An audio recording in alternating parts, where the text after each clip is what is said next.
ప్రపంచం గర్వించే స్థాయిలో రాజధాని నిర్మాణం జరగనుందని కేంద్ర మంత్రులు సుజనా చౌదరి, అశోక్ గజపతిరాజు స్పష్టం చేశారు. ఈ ప్రక్రియలో అందరూ భాగస్వాములు కావాలని పిలుపునిచ్చారు.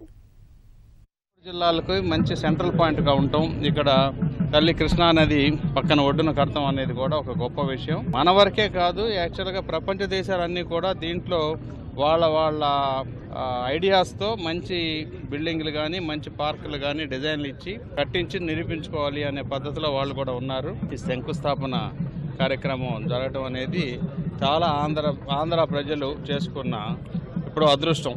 ఇప్పుడు మనకి భగవంతుడు ఒక డోర్ క్లోజ్ చేస్తే 10 డోర్లు తెరుస్తాడని చెప్పి మనకి అన్యాయంగా రాష్ట్రాన్ని విభజించినప్పటికి కూడా దీన్ని ఒక అవకాశం కింద చూసుకొని మనం బ్రహ్మాండంగా ఉపయోగించుకుంటున్నాం. చంద్రబాబు గారి నాయకత్వం మూలాన అందరికీ మనం పిలవడం జరిగింది. కానీ ఎవరు వాళ్ళ దీన్ని బట్టి ముఖ్యమంత్రులు అయితే తెలంగాణ ముఖ్యమంత్రి గారు, పంజాబ్ ముఖ్యమంత్రి గారు కొంతమంది కన్ఫర్మ్ చేశారు. నార్త్ ఈస్ట్ నుంచి ఒక గవర్నర్ గారు, మన తమిళనాడు గవర్నర్ రోసే గారు వస్తా అన్నారు.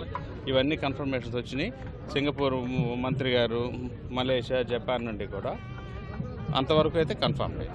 మన దేశానికి కాదు, మన ప్రపంచానికే ఇలాంటి మంచి రాజధాని చేయగలుగుతామని మనం గర్వంగా ప్రపంచానికి చూపించడానికి ప్రయత్నం చేస్తున్నాం, శ్రమిస్తున్నాం.